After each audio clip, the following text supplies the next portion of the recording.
सर्वशक्तिमते परमात्मने श्री रामाय नमः। सर्वशक्तिमते परमात्मने श्री रामाय नमः। सर्वशक्तिमते परमात्मने श्री रामाय नमः।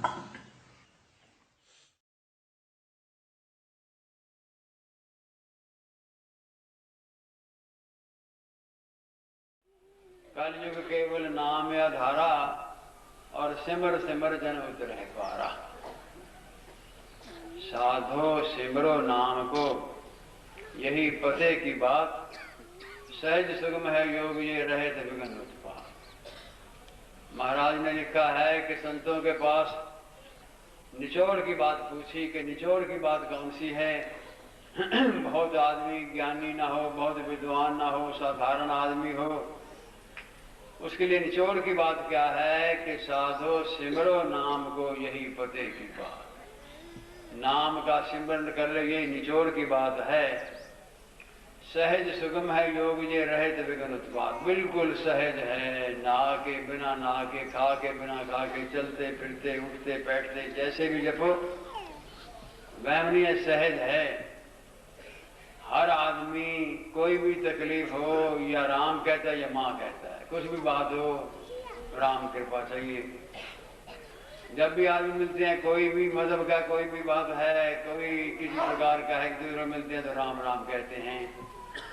ये बिल्कुल सहज है, सुगम है, रहित विघ्न उत्पात है। कोई इसमें नुकसान की बात नहीं हो सकती है। लाभ कितना है कितना नहीं ये अपने भाग्य की बात है, मेहनत की बात है, नुकसान नहीं है। आप प्राणायाम करिए, कोई सिखाने वाला अच्छा ना हो तो नुकसान हो जाता है, ज़्यादा लंबा चौड़ा कर सकता है, खान पीन में हो सकता है। आप आसन सीखिए तो आसन में भी सिखाने वाला अच्छी तरह से सिखाए तो उसमें होता है नुकसान। लेकिन राम नाम में कुछ भी नहीं है। तुलसीदास जी ने ये भी कहा है कि उल्टा नाम जपत जग जाना। तुलसीदास ने उल्टा भी जप ले तब भी कोई बात नहीं है। जैसे खेत में बीज डालिए, उल्टा पड़े सीधा पड़े जम जाता है। इसलिए किसी प्रकार से जाप कर ले, सही सुगम है, भगवान की कृपा है, आशीर्वाद है। दूसरी बात यह है कि नाम के सिमरन से कृपा आती है, आशीर्वाद होता है। ऐसा कोई भी आदमी नहीं है जिसको कोई ना कोई टेंशन ना होती हो, कोई ना कोई चिंता ना होती हो। संसार में संतों से पूछा है कि कोई ऐसा भी आदमी है जिसको कोई चिंता ना हो, कहते एक भगवान के सिवा सबको होती है। किसी ने कहा है कि किसी को चिंता होती है, कहते हाँ दो जगहों को होती है, दो चीजों को होती है। एक मुर्दे को होती है चिंता, दीवार को होती, बाकी सबको होती है। उनको क्या चिंता होनी है, न मुर्दे को चिंता हो न दीवार को हो। इसलिए सबको चिंता होती है। उस चिंता का इलाज चिंता नहीं है, उस टेंशन का इलाज टेंशन नहीं है। उसका इलाज परमेश्वर का नाम और संत की कृपा है। चिंता छोड़ने से चिंता नहीं छूटती है, कारण होता है। चिंता मन को कमजोर करती है, चिंता आदमी को खोखला कर देती है, चिंता आदमी के सिर को बोझल कर देती है। कहते हैं कि तुम 20 किलो वजन सिर पर उठा के 1 मील चला जा, सिर नहीं थकेगा। चिंता से सिर थक जाएगा, टेंशन से सिर थक जाएगा। इस वास्ते चिंता जो है वो हर किसी को होती है, कोई इसमें बचा हुआ नहीं है। पर चिंता का इलाज चिंता नहीं है। चिंता से मन इतना कमजोर हो जाता है, कभी कभी आदमी वहमी हो जाता है, टेंशन में आ जाता है, कहता क्या करूं, अपना को है नहीं, सारी बात है। फिर जब दिमागी ज्यादा कमजोरी होती है फिर हॉस्पिटल में जाता है। तो मेन पॉइंट तो टेंशन का है। मानस रोगों के दिन ब दिन ज्यादा से ज्यादा हॉस्पिटल खुलने लग गए, क्योंकि टेंशन सबको तकलीफ होने लग गई। बहुत धन है तो टेंशन है कहाँ रखोगे, छापा ना पड़ जाए। नहीं पल्ले पैसा है तो महंगाई बहुत है, क्या करें, लड़की घर में बैठी है, लड़की की शादी हो गई तो वो दुखी है, क्या करें, उम्र बड़ी हो गई, लड़की का काम नहीं बनता है, घर में रोग आ गया चिंता है, पड़ोसी बुरा हो गया चिंता है, संतान नहीं है तो चिंता है, वही संतान तो लाठी लेके खड़ी है वो चिंता है, कोई ना कोई चिंता तो सबको होती है। चिंता होने से मन इतना कमजोर हो जाता है। किसी सेठ को किसी ने पूछा, भाई आज तो तेरे को कोई चिंता नहीं, क्या बात है? कहने का आज इस बात की चिंता है कि कोई चिंता नहीं, इस बात की चिंता लगी नहीं, वहमी हो जाता है मन। लेकिन चिंता का एक ही इलाज है, तो भगवान पर छोड़ दे या गुरु पर छोड़ दे, और कोई इलाज नहीं है। छोड़ेगा चिंता, शाम को कोई चिंता पकड़ लेगी। पर एक बात तो कर दे कि मेहनत करना तेरा काम है, कोशिश करना तेरा काम है। अपनी तरफ से हर प्रकार से सिमरन कर ले, स्वास्थ्य का ध्यान रख ले। सब कुछ करने के बाद जो भी है तो भगवान के हवाले कर। तो एक संतों ने निचोड़ की बात कही है कि तेरे को परमेश्वर पर या गुरु पर छोड़ना है। चिंता छोड़नी है तो परमेश्वर पर छोड़ दे, गुरु पर छोड़ दे, फिर शांति मिल जाएगी, सहारा मिल जाएगा। इस वास्ते चिंता का एक इलाज है। अगर नहीं इलाज आदमी करता है तो खोखला हो जाता है। चिता तो मुर्दे को जलाती है और चिंता जीवित को खोखला कर देती है। कोई आदमी ऐसा नहीं है, कहा है रामायण में कि हे गौतम, संसार में ऐसा कोई आदमी नहीं है जिसको कोई ना कोई चिंता ना हो।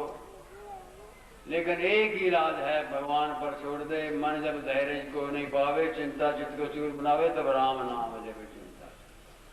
तू परमेश्वर पर छोड़ दे या गुरु पर छोड़ दे, फिर तू निश्चिंत होगा, सहारा मिलेगा, आसरा मिलेगा।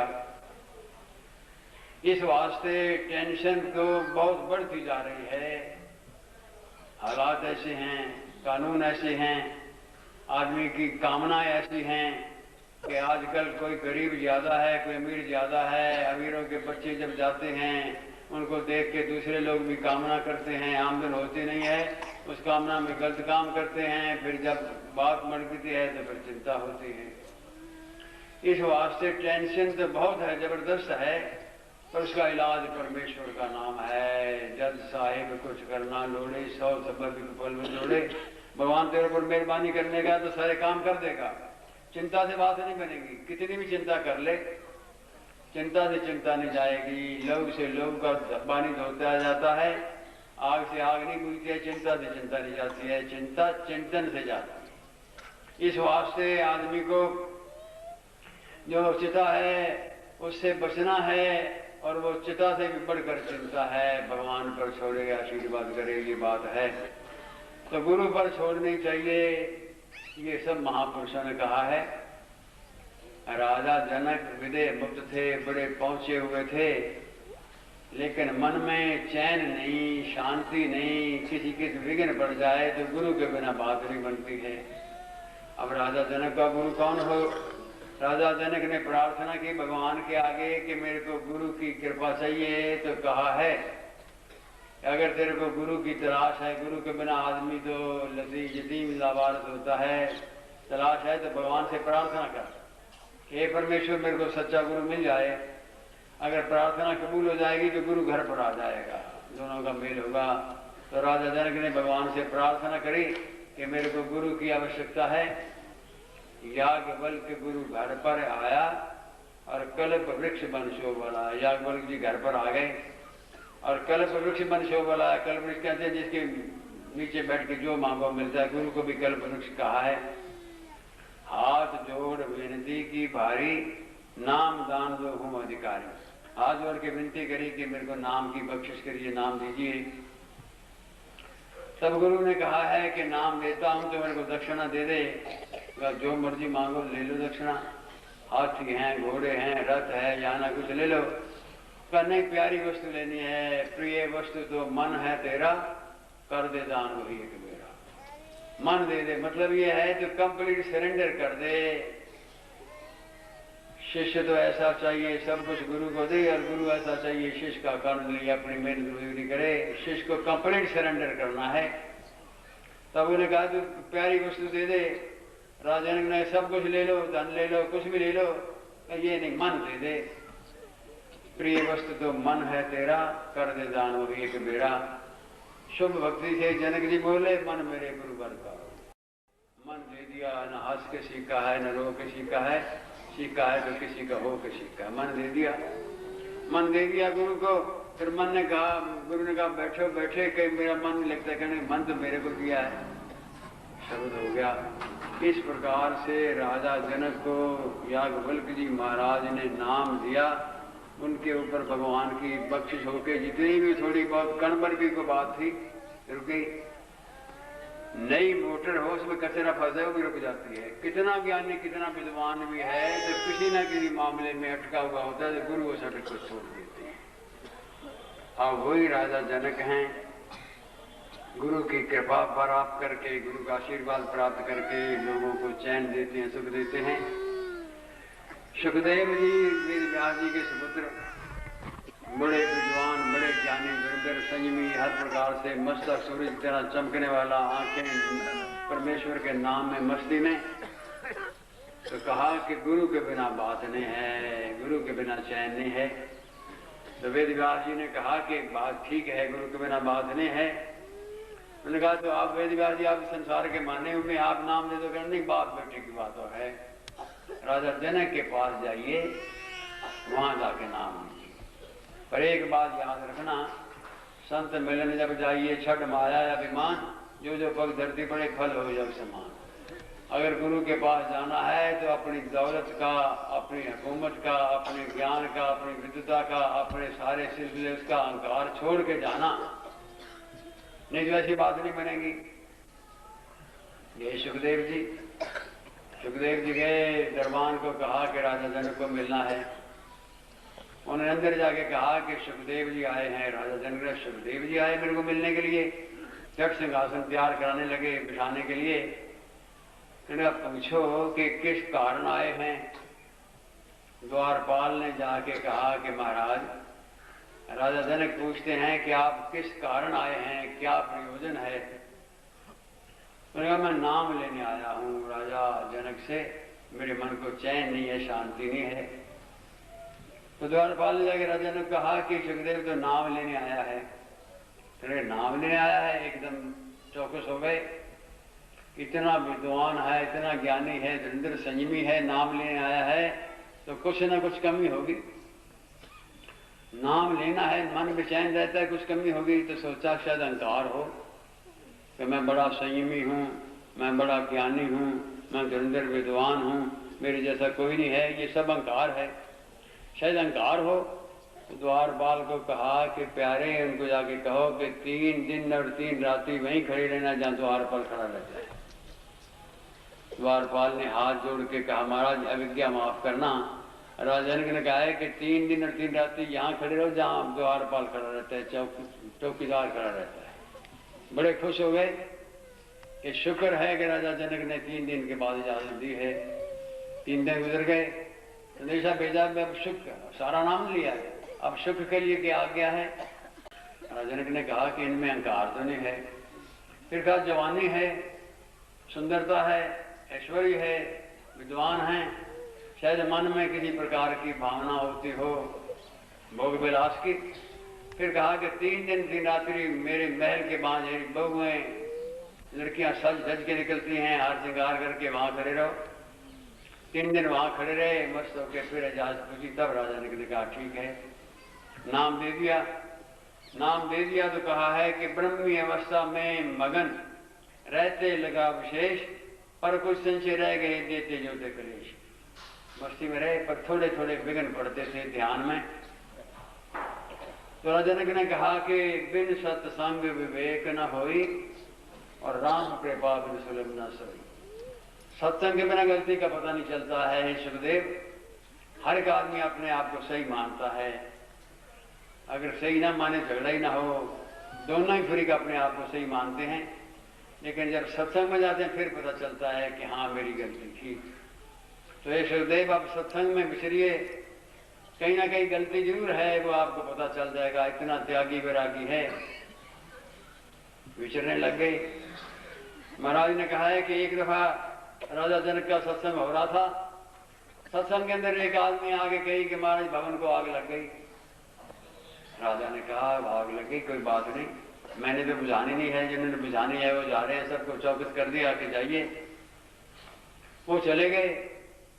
सत्संग होने लगा तो सुखदेव जी उठे, सुखदेव जी उठ के कहने लगे कि शुक ने कहा सुन प्यारे बड़े भवन में वस्त्र प्यारे। तो सुखदेव जी गए राजा जनक के पास, कहने महाराज 10 मिनट के लिए मेरे को छुट्टी दो। उन्होंने कहा कि प्यास लगी है तो पानी ही मंगा देते हैं, कोई तकलीफ होगी दवाई मंगा देते हैं, कोई और बात है तो कोई ऐसी बात हो कि सत्संग के बिना नहीं गुजारा हो तो मेरे को बताइए। तो महाराज बात यह है कि तेरा तो भवन है, मौज है, तेरे तो महल है, मेरी वही लंगोटी सोटी है, सोटी पड़ी है और तो कोई है नहीं, साथ वाले कमरे में पड़ी है, तो मेरी सड़की तो मैं क्या करूँगा। तब राजा ने कहा हंस के बोले, कहने प्यारे अब बात समझ ली है, तूने सब कुछ तो भगवान के अर्पण कर दिया और लंगोटी सोटी अपनी समझी, वही तेरा मोह है जो तेरे को तंग कर रहा है, उसको भी भगवान की समझ ले, उसको अपने को समझता है। जब सब कुछ भगवान का है वो भी भगवान का है। एक आदमी को हीरे की अंगूठी में मोह नहीं है, एक को पीतल की अंगूठी में मोह, मोह तो मोह ही है। हे सुखदेव, महल में भी साधु रह सकता है और कुटिया में डाकू भी रह सकता है, बात तो मन की है। तू मन जो है, मन लोचे बुराइयां गुर शब्दी है मन जोड़ी। मन हमेशा बुरी तरफ ले जाता है, गलत रास्ते में ले जाता है, गलत बोलता है। जब भी ध्यान में बैठो उल्टे उल्टे तरंग देता है, दुष्ट रंग देता है। इसलिए मन जो है ये करता है, तूने सब कुछ त्यागा है, ये लंगोटी छोटी भी भगवान के अर्पण करके मन को अर्पण कर दे। बोली लागी शब्द की पलटू के और शब्द की चोट लगी। सुखदेव ने बिल्कुल अपने आप को कर लिया और शांत हो गया, भगवान की कृपा और परमेश्वर की बख्शिश हो गई। इस वास्ते कहते हैं कि कभी कभी एक काम होता है, एक बात होती है, एक संशय होता है, वही आदमी को ही तंग करता रहता है। इस वास्ते गुरु के बिना आदमी को शांति नहीं, शक्ति नहीं, आशीर्वाद नहीं होता है। भगवान करे महापुरुषों का आशीर्वाद हमारे सिर पर बना रहे, परमेश्वर की कृपा रहे।